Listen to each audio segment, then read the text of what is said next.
अब quickly election selection का please sting play out करिए डायरेक्टर साहब।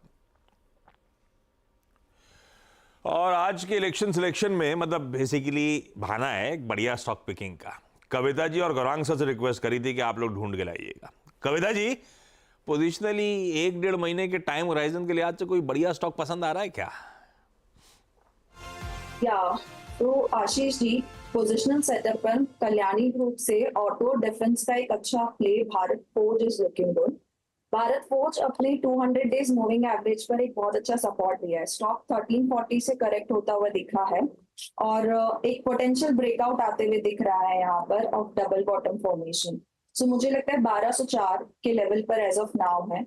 अंटिल इज लाइक 1175 1170 के आसपास तक आप इसकी बाइंग कर सकते हैं। 1165 का स्टॉप लॉस मेंटेन करें। मुझे लगता है अपसाइड मूव आपको 1300 1320 के लेवल्स आते हुए दिखेंगे अगले कुछ महीने। भारत फोर्ज इस बीच बैंक ऑफ बड़ौदा में भी 3.25 करोड़ शेयरों का एक सौदा होता है। बड़े लार्ज ट्रेड्स हो रहे हैं। गौरांग सर, इलेक्शन रिलेटेड या एनी विच वेज बढ़िया कमाई वाली गाड़ी कमाई वाला स्टॉक? लगता है आज प्रातःकाल कविता जी की विचारधारा और हमारी विचारधारा एक ही क्षेत्र के तरफ जा रही है। हमने भी रक्षा क्षेत्र को ध्यान में रखते हुए कोचिन शिपयार्ड को पसंद किया है। और मैं ये मानता हूं कि जिस प्रकार से इंडिजिनस एयरक्राफ्ट कैरियर जो हमारी भारतीय नौसेना को बहुत जरूरत है, पनडुब्बियां की भी जरूरत है, और ड्राई डॉक एशिया सबसे बड़ी dry dock facility ship repair के लिए कोचिन शिपयार्ड के पास कुछ ही समय पहले इन्होंने उद्घाटन किया था। और न तो सिर्फ हमारे रक्षा क्षेत्र के तरफ से, लेकिन विदेशी कंपनियों के तरफ से भी इनको काफी अच्छे ऑर्डर मिले हैं।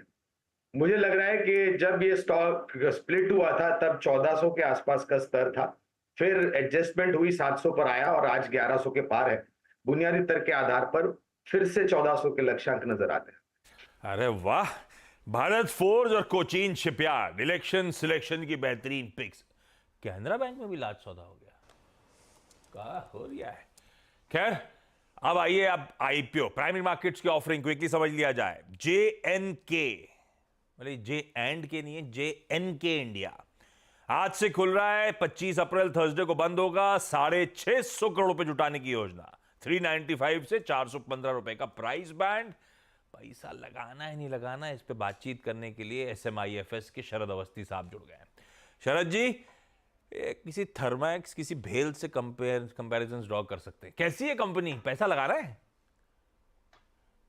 देखिए, जो स्पेस में कंपनी ऑपरेट कर रही है देख के तो लगता है कि काफी बढ़िया स्पेस है। रिटर्न रेशियोज वगैरह डिसेंट है, ऑर्डर बुक भी डिसेंट है। अगले 2 साल भी ग्रोथ काफी बढ़िया रहनी चाहिए कंपनी की। थर्मैक्स और भेल से कंपेयर करना थोड़ा सा मुश्किल होगा क्योंकि उनका साइज डिफरेंस काफी बड़ा है इस कंपनी से। लेकिन जो ऑर्डर बुक लेके कंपनी अभी चल रही है और जैसा आउटलुक है, ज्यादातर इंडस्ट्रीज जहाँ ऑयल एंड गैस या रिफाइनरीज के लिए ये अपना प्रोडक्ट बनाते हैं, तो वहां भी और कुछ रिन्यूएबल एनर्जी स्पेस में भी नए प्रोडक्ट्स भी लॉन्च कर रहे हैं जिसका फायदा आने वाले समय में कंपनी को मिलना चाहिए। और ये आईपीओ के बाद मोटा मोटी जो इनकी वर्किंग कैपिटल रिक्वायरमेंट है वो ज्यादातर यहाँ से केटर कर देंगे, तो बहुत ज्यादा interest burden working capital requirement से भी नहीं आना चाहिए। तो मुझे लगता है ग्रोथ काफी रोबस्ट रहनी चाहिए। बाकी दोनों कंपनीज में, बाकी सारी कंपनीज में भी ग्रोथ काफी रोबस्ट रहेगी। तो ग्रोथ को अगर आप 2-1 साल के डिस्काउंट करें तो जिस वैल्यू पे आईपीओ आ रहा है वो महंगा नहीं है, तो मेरे हिसाब से सब्सक्राइब करना चाहिए। बात सही है। हालांकि थर्मैक्स बहुत बड़ा प्लेयर हो जाता है इसके सामने, लेकिन ऐसा लगता है उसको देखते हुए टेबल पे कुछ छोड़ा है। शरद जी, टीका फेस्टिविटीज के बीच हनुमान जयंती क्या? हाँ, आपको भी बधाई भाई, बहुत सारी। चलिए शरद जी, थैंक यू सो मच जुड़ने के लिए। सब्सक्राइब की रेटिंग है भाई SMIFS की तरफ से। मुनाफे की तैयारी पूरी, दस्तक देते हैं पहला सौदा में।